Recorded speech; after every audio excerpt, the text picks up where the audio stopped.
Good afternoon. It's Wednesday, the 20th of March, 2019, just after 1 o'clock. Welcome to UK Column News. Your host today, Mike Robinson, myself, Brian Gerrish, and we're also joined by David Ellis from Strategic Defence Initiatives. 1 year feels like the next day these days, doesn't it, Brian? Well, it was a just-in-time delivery, but we made it. That's the most important thing. Well, look, let's start with the statement from Number 10 this morning. Apparently, the Prime Minister won't be asking for a long extension. There is a case for giving Parliament a bit more time to agree a way forward, but the people of this country have been waiting nearly 3 years now, so it won't be a long extension. What were they talking about? Well, of course, Article 50 and the extension of that process. Theresa May pushed a letter out today to the European Union. I'm just going to read a little bit of this because it's worthwhile laughing at it a little bit. I had intended to bring the vote back to the House of Commons this week. This is the meaningful vote on her deal. The Speaker of the House of Commons said on Monday that in order to get a further meaningful vote to be brought back to the House of Commons, an agreement would have to be the agreement would have to be fundamentally different, not different in terms of wording, but different in terms of substance. Some members of Parliament have interpreted this to mean a further change to the deal. This position has made it impossible in practice to call for a further vote in advance of the European Council. The European Council meeting begins tomorrow. However, she continued, it remains my intention to bring the deal back to the House. In advance of that vote, I'd be grateful if the European Council could therefore approve the supplementary documents that President Juncker and I agreed in Strasbourg, putting the government in a position to bring these agreements to the House and confirming the changes to the government's position to Parliament. I also intend to bring forward further domestic proposals that confirm my previous commitments to protect our internal market, given the concerns expressed about the backstop. On this basis, and in the light of the outcome of the European Council, I intend to put forward a motion as soon as possible under Section 13 of the Withdrawal Act 2018 to make the argument for the orderly withdrawal and strong future partnership that the UK economy, its citizen security and the continent's future demands. If the motion is passed, I'm confident that Parliament will proceed to ratify the deal constructively, but this will not be completed before 29th of March. And so she goes on to say that she wants an extension until the 30th of June 2019. But, you know, we don't have to worry because this is what she said. I share the public's frustration at Parliament's failure to take a decision. She's a liar, liar. Sorry, I'm not sure what happened there. A bit of a glitch in the stream, I think.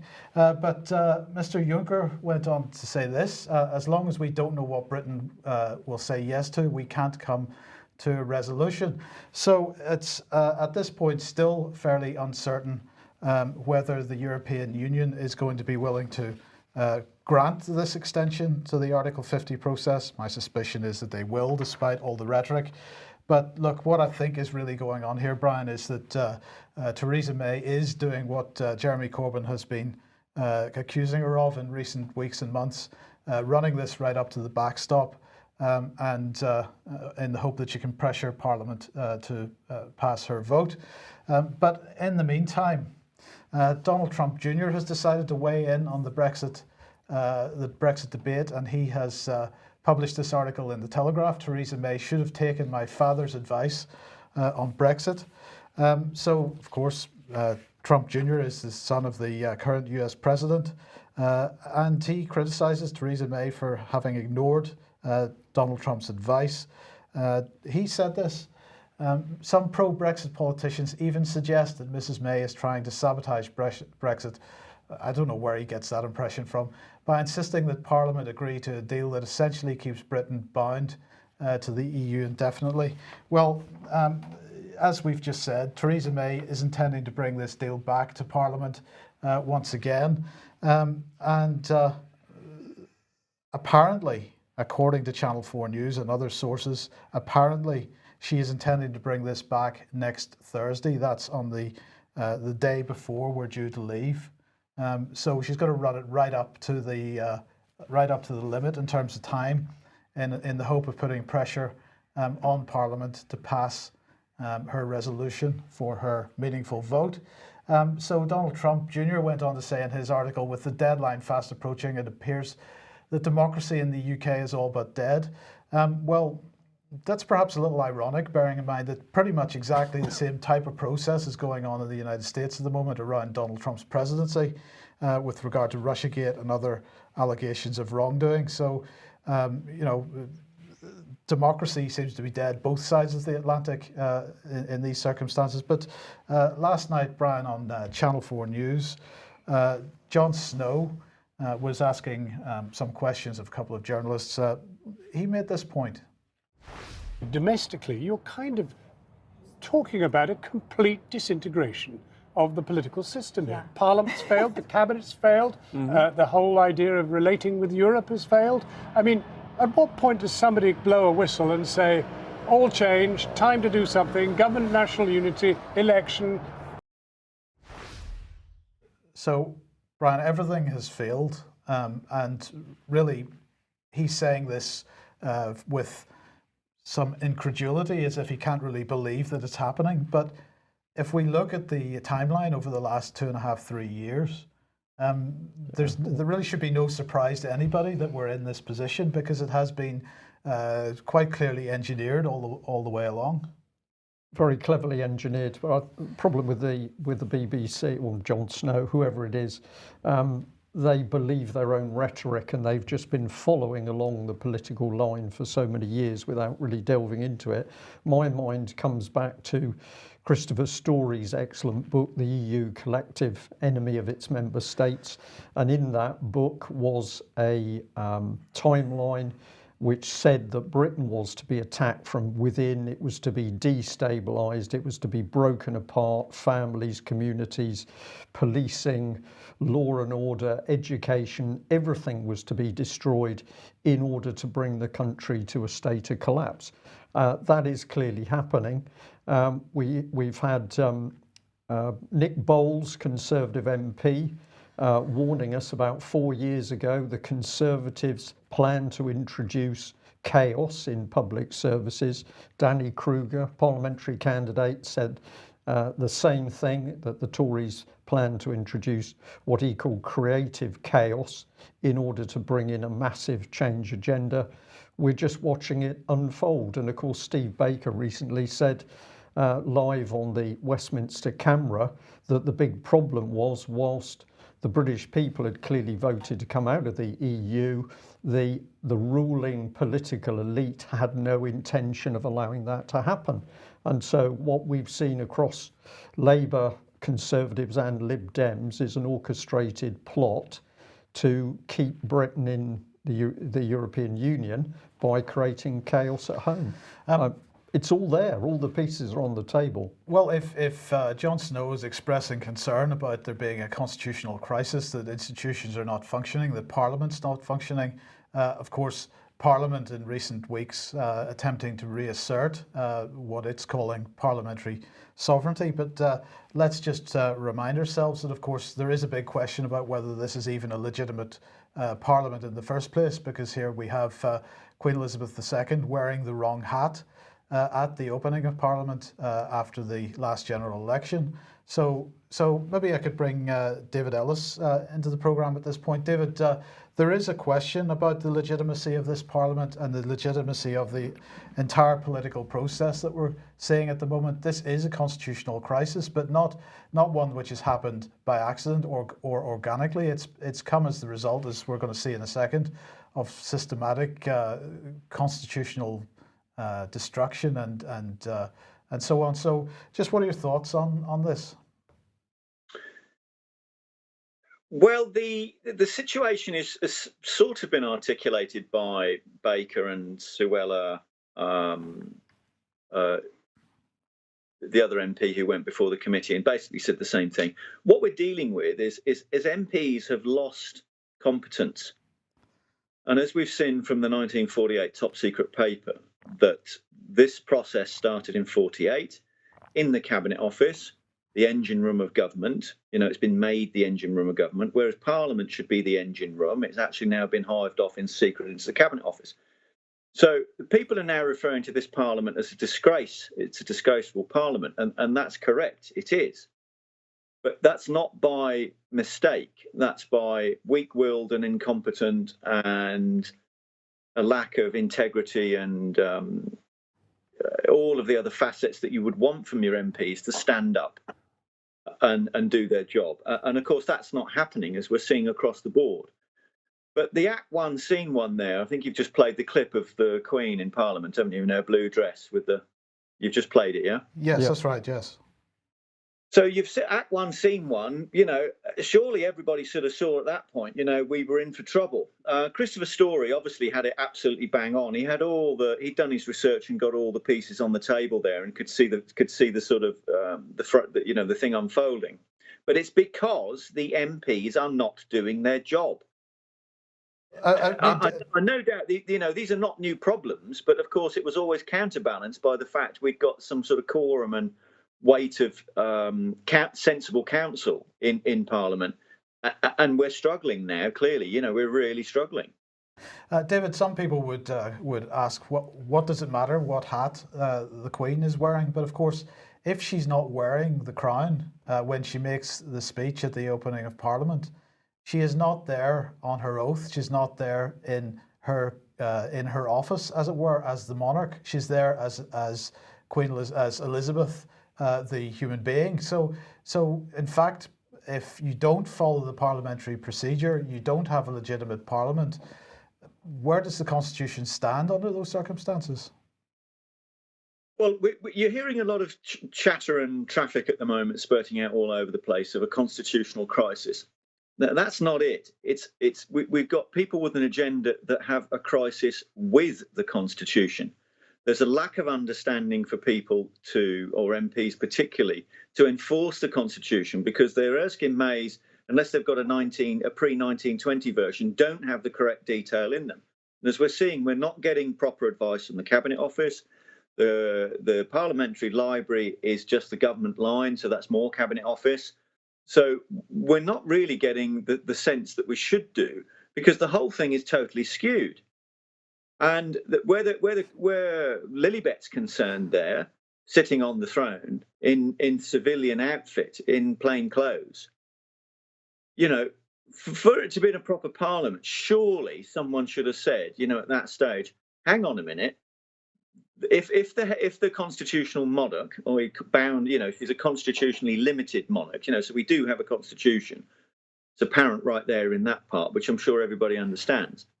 When she comes in as the state opening of Parliament, that's in regalia with the crown on her head, i.e. the crown in Parliament. That didn't happen. So we've just seen, really, you know, from that point on, we have seen since the Brexit referendum and the vote, and the general election then, and this new Parliament under Theresa May, just an utter farce from top to bottom.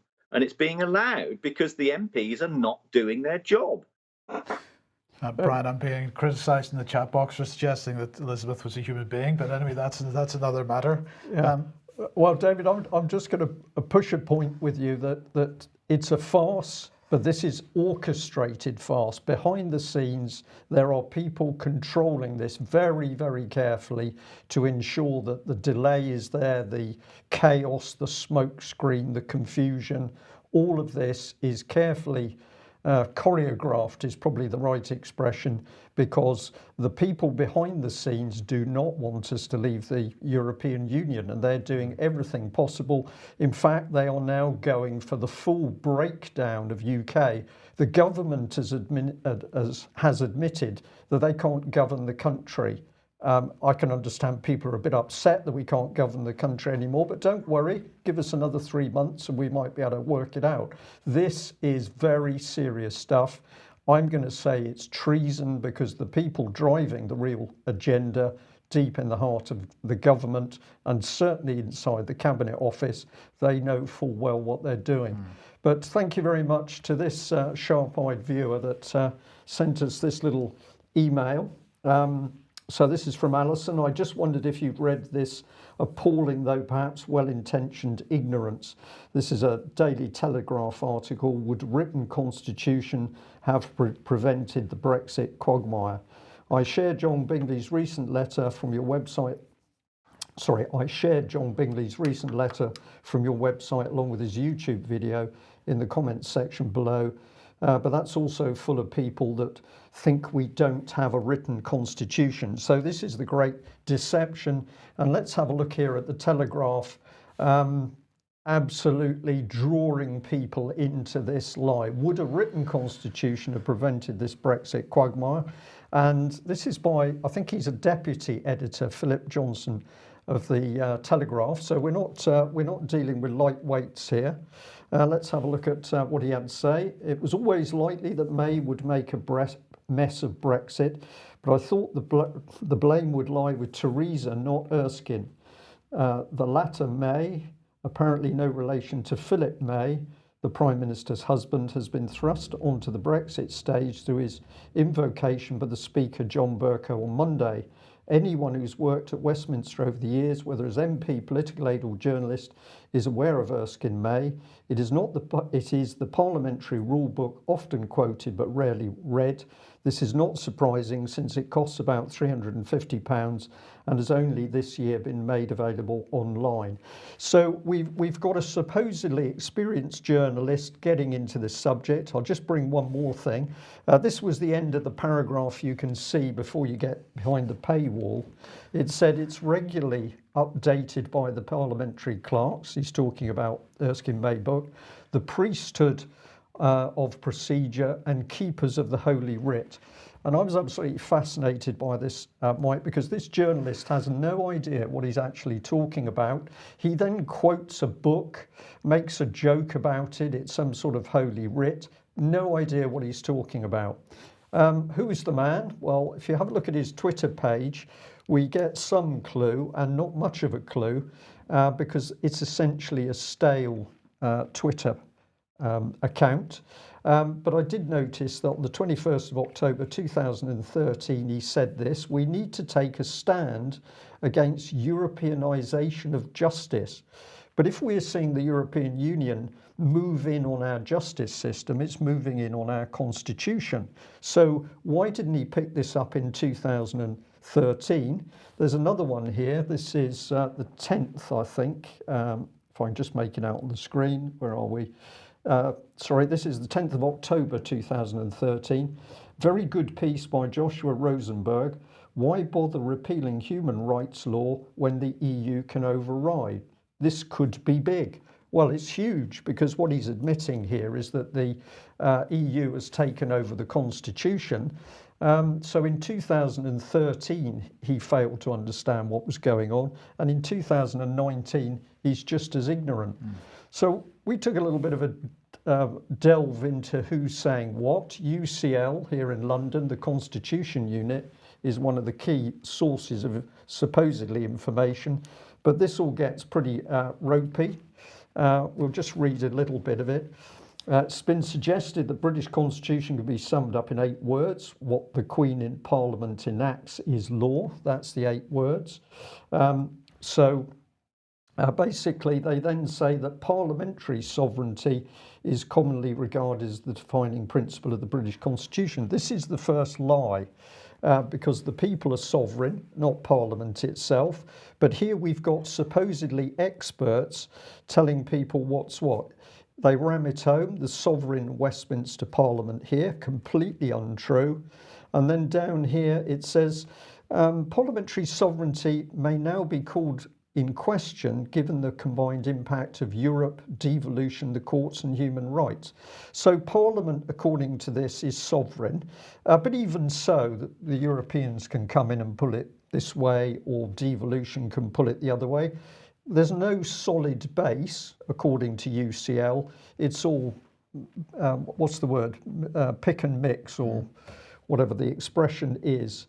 It goes on, it says British Constitution derived from a number of sources, statutes and laws passed by Parliament, etc.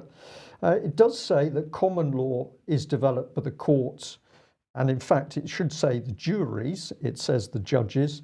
The UK's accession to the European Communities Act 1972 has meant European law is increasingly impacting on the British Constitution.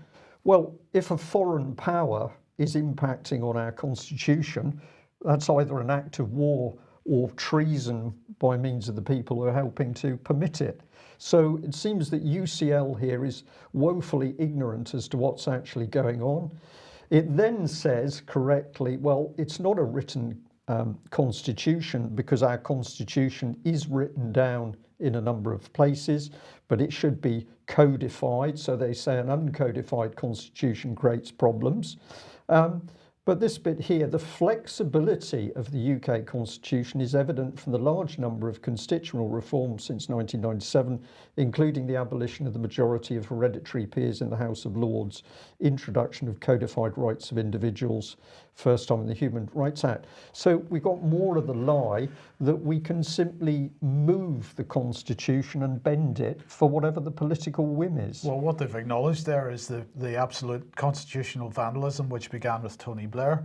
And David's talking about earlier on, David is talking about power being moved into the Cabinet Office away from Parliament and so on. This was a process that began with Tony Blair. The Prime Minister's office is a sort of subset within the Cabinet Office. We've heard David talking about the Pearl Office. There is a lot going on within the Cabinet Office that is really not understood by the general public. They don't appreciate that it's the Cabinet Office that generates policy and feeds it out to the departments rather than the other way around. And in fact, the way that I mean, they're quite right when they say that Europe is increasingly infringing on our constitution, because, of course, what seems to have been built since Tony Blair and subsequently by David Cameron and by Theresa May is almost a European model in the UK, with the Cabinet Office almost serving the role of the European Commission. Yep. Well, let's follow it through. If we just put that one back on screen, just highlight this bit down here. For an overview of the UK system of government, visit DirectGov. The UK Cabinet Manual also provides an outline of British government, albeit from the executive's point of view. There's a new word there, the executive. What does that actually mean in a constitutional sense? But David, you've warned about this cabinet document. Let's just have a look at it and then we'll bring you in for some comment.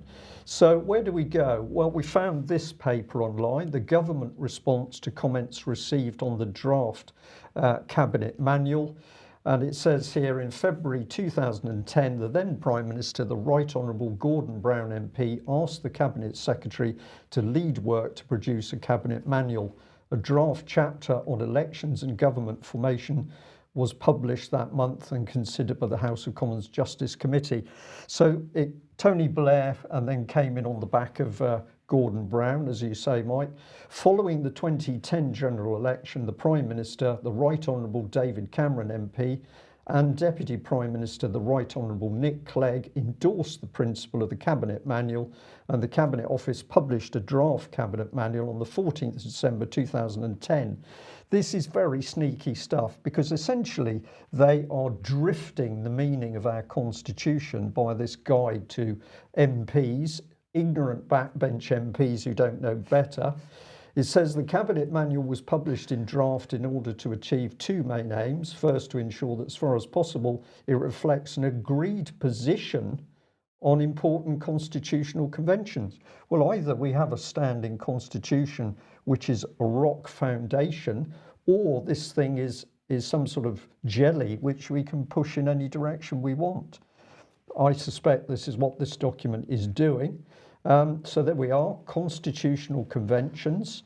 And if we go on to the introduction here, it's back on the subject of the Political and Constitutional Reform Committee. So all of this debated out of sight of the public and then actually brought in. And here's the document itself, the Cabinet Manual. And the introduction is by David Cameron, of course. On entering government, I set out, the Deputy Prime Minister, our shared desire for a political system that's looked at with admiration around the world and is more transparent and accountable. So we're to believe that prior to David Cameron appearing, we didn't really know what was going on. No, indeed. No.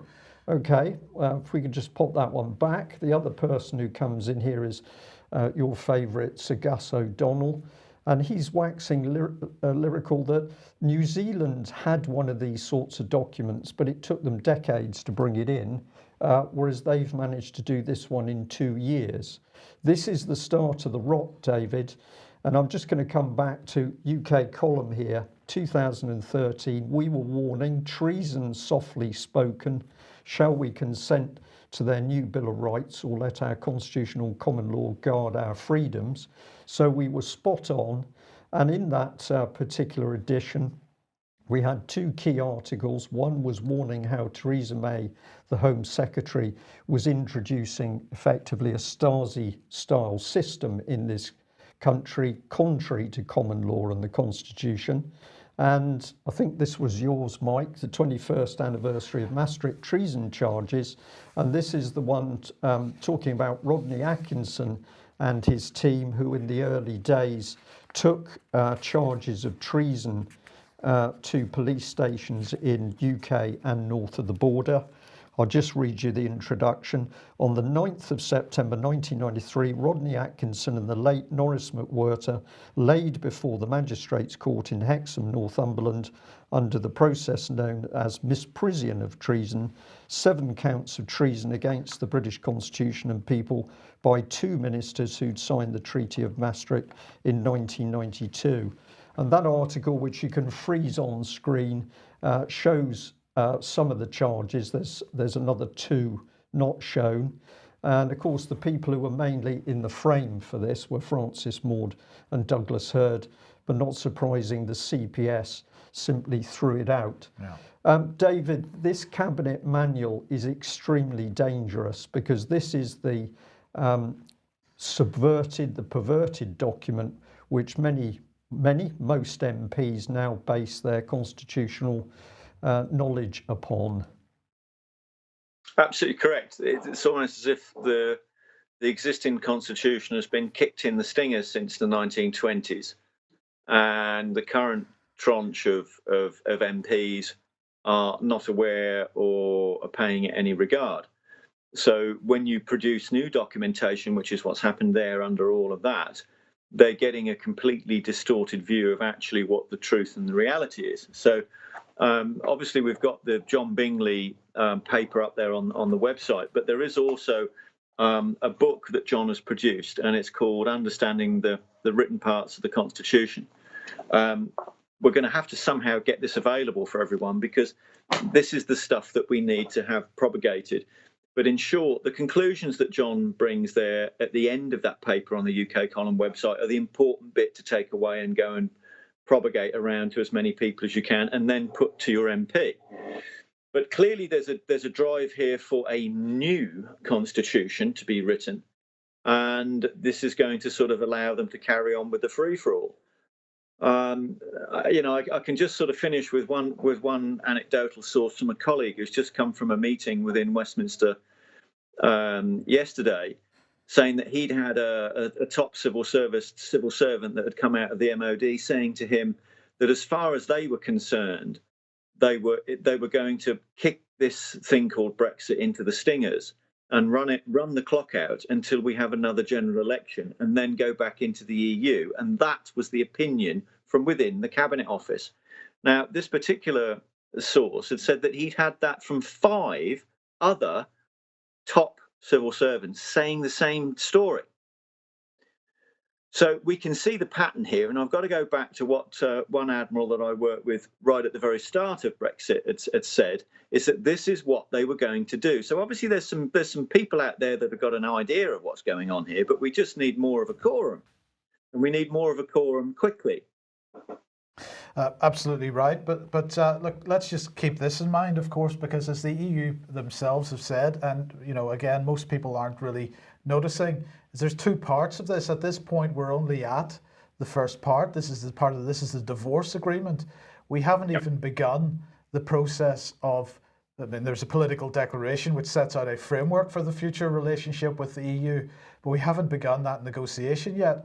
And the key point here, David, is that even if the worst happens, the worst in inverted commas, as far as some people are concerned, even if the worst happens, and we were to, in quotes, crash out on the 29th of March, the fact is that people's desire to have a relationship with the European Union isn't going to disappear at that point.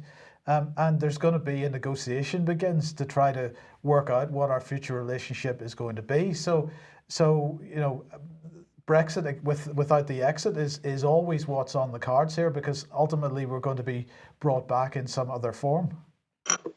Absolutely correct. Unless there is a new government and a new cabinet of people of substance that are prepared to go into the cabinet office, switch it off, stop its current course where it's been tasked and designated to unify Britain into the EU and the EU into Britain, nothing will change. We can have vote after vote or shenanigans after shenanigans unless that is what happens. There has to be a quorum and a cabinet go into the cabinet office, turn it off, switch it off completely, retask, and more importantly, reappoint.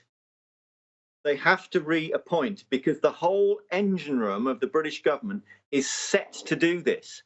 And this is what Steve Baker was articulating in committee. He had no impact as a minister because the civil servants there are leading it 100% from the cabinet office with no resistance from whatever. All that's happening in Theresa May's government is they're rubber stamping everything. Yes. Yep. Okay. Well, we're just a mention here for Ned, who is our excellent cartoonist for the UK column. He's decided just to go with it. And so for the 29th, we've got the Brexit party. I'll just bring up, this is actually his sheet advertising it. You can have a look at that if you freeze that on the screen. But this is the details. Coney, Weston Village Hall, 7 p.m. onwards, the 29th of March. Brexit, bring a bottle party and whatever else you deem fit. No deal, hard deal, soft deal, what nonsense. We can agree deals where necessary, trade and thrive. It will not prevent travelling to, working in or living in France, Germany, Spain, etc. Cheer up, as Captain Mannering would say, carry on Wilson. So we applaud Ned for saying, well, whatever happens on the 29th, he's encouraging people to come and have some fun. But when the party's over, as you say, David, we really need to take bring these people to book and to get a proper government installed in Westminster.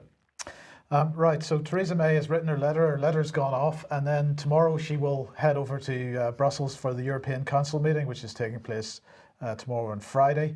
And well, one of the other things that's going on there is they're going to be discussing the upcoming summit with China. We'll talk about that in a second. Also, ways to tackle disinformation. So the European Union absolutely on the case with that. So this upcoming summit with China, this is of great concern to the European Union apparently, mainly because Italy has decided that it's going to go ahead and join the Belt and Road Initiative. So Xi Jinping is heading over to Europe. He's going to Rome, I believe, tomorrow. So this European Council meeting, very concerned about that. Italy needs to prevent the commercial opportunities that will emerge from Rome's participation in China's Belt and Road Initiative from becoming a tool of geopolitical hegemony. That's according to Mario Borghesio, who's a European Parliament member for the Lega Party in Italy. We'll come on to that in a second, but if we just run through some of the headlines here, this is the Daily Mail. Xi to visit Italy, France, as Rome joins New Silk Road. Italy's drive to join China's Belt and Road hits potholes, says Reuters. As Xi heads to Italy, China takes Belt and Road controversy in its stride. Actually, the European Union has been going nuts about this, about the fact that Italy would be doing this. This is the Guardian's take on it. Italy rattles US and EU with likely support for China's Belt and Road.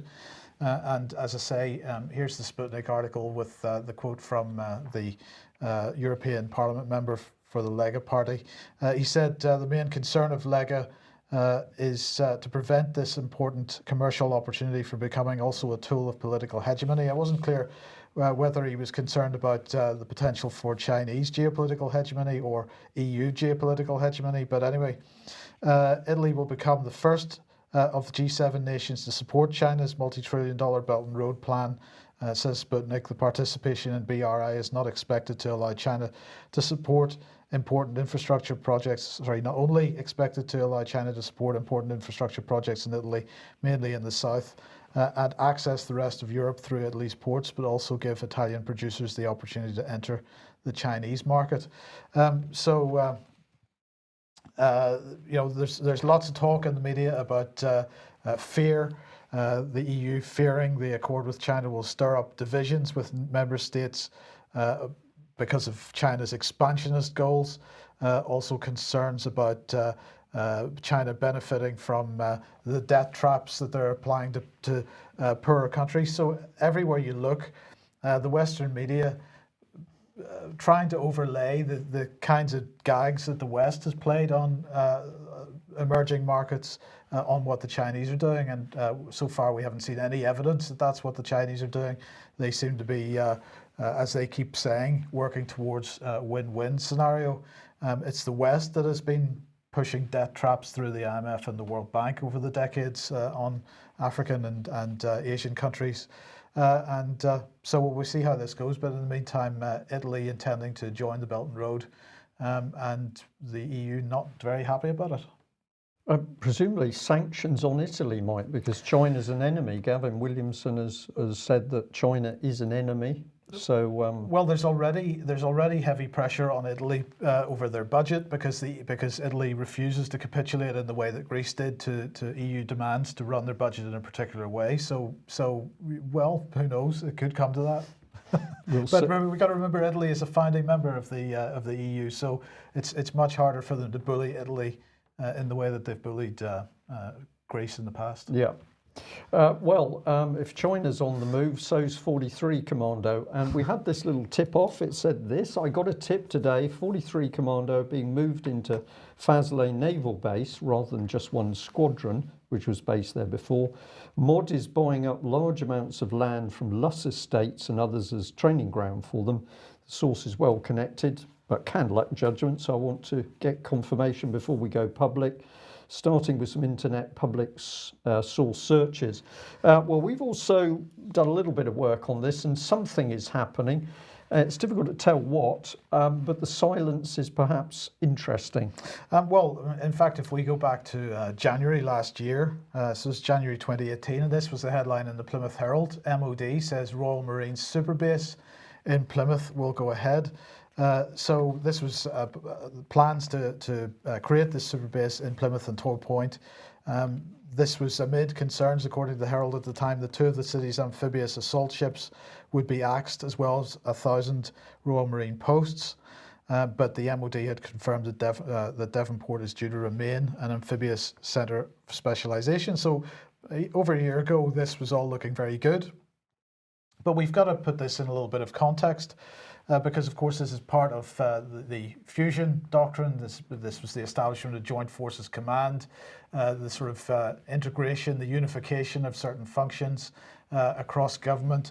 And if we remember that Oliver Dowden, Cabinet Office Minister, said that transforming the government estate to make it operate more efficiently, this is part of the whole fusion doctrine thing, and save taxpayers' money is clearly something to be proud of. Well, in fact, this process began earlier than that. This is from April 2016, the consolidation of the so-called public estate into what they were describing then as one public estate. So if, nonetheless, January 2018, everything was sounding very good. It seems less good now because this is what the Plymouth Herald was reporting just a couple of weeks ago. There are fears for the future of the planned super base in Plymouth, housing all Royal Marines after it was announced 2 other West Country Marine bases won't be closed. So this is Chivener in North Devon and Norton Manor in Somerset were set to be shut down because of the consolidation process. But the Defence Secretary a couple of weeks ago revealed that those closures have been scrapped. And that has thrown doubt on the future of the super base in Plymouth because it's already been announced that Stonehouse Barracks and the Citadel are to be shut down. and this, according to the Herald, will leave the Royal Marines homeless. So the question is, where are they going to go? And well, the information we have seems to suggest that that was going to be Faslane. It's incredible, isn't it? We've got all this major change in the military structure, no clear debate in Westminster at all. It just happens. This is the Cabinet Office. David, what do you make of the idea that we've now got the whole of 43 Commando going to Faslane? What is that about? Well, when you look at the overall picture there, just where the Royal Marine issues are concerned, you've got all this ping pong going on where everybody's getting spun a bit down in Devon, aren't they? We're going to shut Chivenor, keep it open. We're going to shut Norton Manor. We're going to shut Stonehouse. There's all sorts of shenanigans, isn't there? Nobody's really got a real grip. You're all spinning round. You've got the MPs failing to look at the bigger picture, the bigger defence scene, and sort of what are they attempting to do? Just stabilise the vote and deal with whoever's campaigning for the closures. But they're not dealing with the bigger issue, of course, which is that you're quite right, under that fusion policy, which is a policy of single point command and control, clearly what you're seeing there is they're going to be building something up there in Faslane. So you beg the question, surely, don't you, that is the Royal Marine Super Base going to be up in Faslane? So if that's the case, when are they going to do it? Could that be after the next general election? And then we'll see, if that was the case, would Chivenor and Lympstone and all the other places, Norton Manor, will they be closing? And then we really will have all the eggs in one basket, as Admiral Lord Boyce said. So, that's, we've got a lot of questions here because something's going on, clearly. Yeah. And there's definitely EU policy behind it. But if you want a little bit more information on 43 Commando, you can find it on the internet quite easily. Elite UK forces here reporting details about them and their history. In principle, the core of them are defending Britain's nuclear deterrent and weapons supplies, weapons stockpiles. So that's the key thing. But it appears that all of that is going to be expanded. We've had a recent new CO come in. Now, if I've got this right, it's Colonel Tony de Rea, who's the man in charge now on the right of your screen. Had a little look at his Twitter page. I'm just fascinated that the important thing seems to be LGBT issues. And okay, if there were one or two tweets, you could say, well, that's MOD policy. But we've got this one here that's pushed out. They're getting very excited because for the first time ever, the LGBT flag has been flown over the Clyde. But these things just go on and on. We wonder whether any proper Royal Marines work is going on, or there's a totally different agenda within this commando. But David, of course, you're talking about the larger defence picture, and that naturally brings us back to Defence Union because this is all happening, as you say, single point command and control. We'll just remind people, of course, that while there's been a lot of talk in the mainstream press in the last couple of months about the fact that Merkel and Macron have both talked about this Defence Union.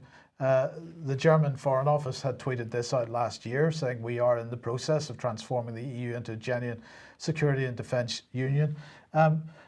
We've had videos from the European Parliament talking about Defence Union, as you will see here in 1 second. This was a little promotional video from the European Parliament talking about a range of different issues, including Defence Union.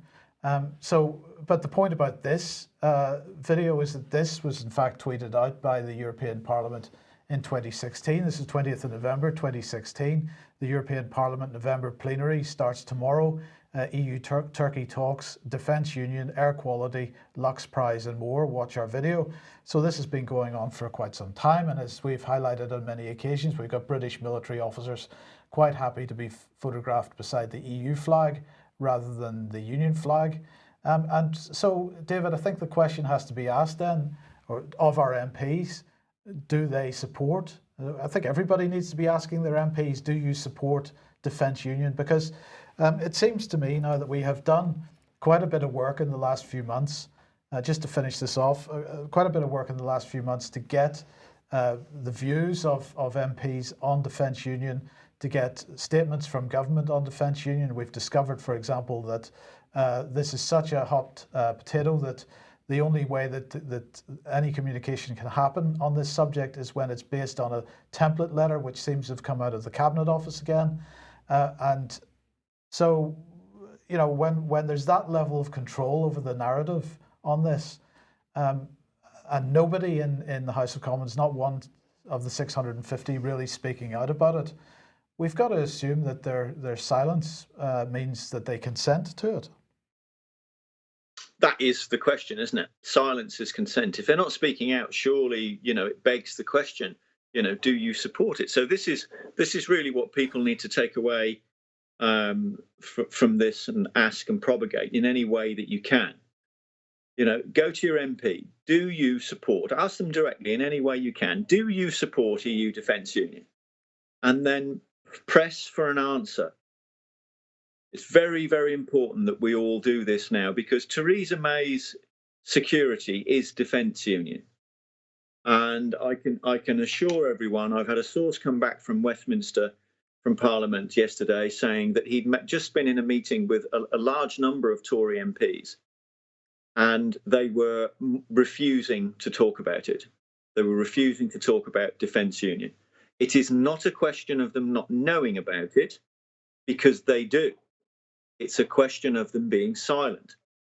So we've even got a number of MPs wondering why they're not being lobbied by big defence companies anymore.